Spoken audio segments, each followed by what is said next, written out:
안녕하세요, 여러분. 오늘은 노동시장의 임금 격차, 그 불평등 뒤에 숨어있는 경제학적 원인들을 함께 파헤쳐보려고 합니다. 같은 일을 하고 능력도 비슷한데 왜 누구는 더 많이 받고 누구는 덜 받을까요? 우리 모두 한 번쯤은 던져봤을 바로 이 질문에서부터 오늘 이야기를 시작해보죠. 이게 그냥 막연한 추측이 아니고요. 데이터로 드러난 현실입니다. 2020년 미국 통계를 보면 정말 놀라운데요. 아시아계 남성의 소득이 가장 높은 반면에 히스패닉 여성의 소득은 눈에 띄게 낮죠. 대체 이 격차는 어디서 오는 걸까요? 경제학자들은 이 문제를 사라지지 않는 임금 격차라고 부르기도 하는데요. 그만큼 이게 그냥 개인의 차이가 아니라 우리 사회와 시장 구조에 깊이 뿌리내린 아주 복잡한 문제라는 뜻이겠죠. 그럼 경제학자들은 이 격차를 어떻게 설명할까요? 크게 두 가지 아주 흥미로운 이론이 있는데요. 하나씩 살펴볼까요? 자, 첫 번째 이론부터 시작해보죠. 바로 취향 기반 차별 모델이라는 건데요. 이 이론은요, 차별의 원인을 인간의 편견이라는 감정적인 부분에서 찾습니다. 아주 간단히 말하면요, 차별을 일종의 취향으로 보는 거예요. 우리가 특정 브랜드를 더 좋아해서 기꺼이 비싼 값을 치르는 것처럼 고용주가 특정 집단에 대한 편견 때문에 비용이 더 들더라도 채용을 피하려고 한다는 거죠.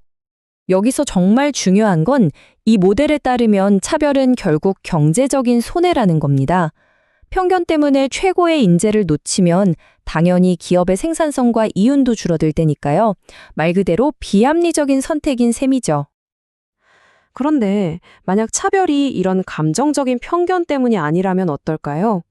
두 번째 이론은 바로 정보의 부족 문제에 초점을 맞춥니다.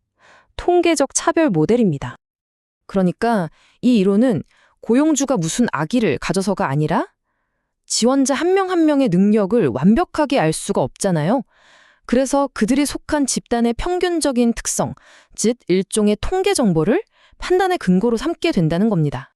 이 모델의 흥미로운 점은 차별이 어떤 개인적인 감정이 아니라 불완전한 정보 아래서 내리는 어찌 보면 합리적인 결정일 수도 있다는 거예요. 물론 그 결과는 개인에게 매우 불공정할 수 있지만요. 자, 그럼 두 이론의 핵심 차이 한번 정리해 볼까요? 왼쪽에 있는 취향 기반 차별은 감정적인 편견에서 시작하니까 본질적으로 비효율적입니다. 반면에 오른쪽에 있는 통계적 차별은 정보 부족이라는 상황에서 나오기 때문에 기업 입장에서는 합리적인 위험 관리로 여겨질 수도 있다는 게 가장 큰 차이점이죠. 그렇다면 이게 그냥 그럴듯한 이론에 불과할까요? 아니요, 그렇지 않습니다. 경제학자들이 아주 기발한 실험으로 현실 세계의 차별을 증명해냈거든요. 과연 어떻게 했을까요? 그들이 쓴 방법은 바로 현장 실험이라는 건데요. 지금부터 아주 유명한 두 가지 연구 사례를 통해서 직접 확인해 보시죠. 첫 번째는 바로 이력서 감사 연구입니다. 방법은 아주 간단하지만 그 결과는 정말 강력합니다. 이름만 다르고 모든 조건이 똑같은 가짜 이력서 수천 개를 만들어서 실제 기업에 보내보는 거예요. 결과는 정말 충격적이었습니다. 에밀리나 그렉처럼 들리는 이름이 적힌 이력서가 라키샤나, 자말 같은 이름의 이력서보다 면접 제안을 받을 확률이 무려 50%나 높았던 겁니다. 모든 조건이 완벽히 똑같은데도 말이죠. 이름 하나가 불러일으키는 편견의 힘을 정말 명확하게 보여주는 결과입니다. 다음 사례는 음악계로 가볼까요? 바로 오케스트라의 블라인드 오디션인데요. 무대 위에 세워진 저 간단한 가림막 하나가 오케스트라의 구성을 완전히 바꿔놓게 됩니다.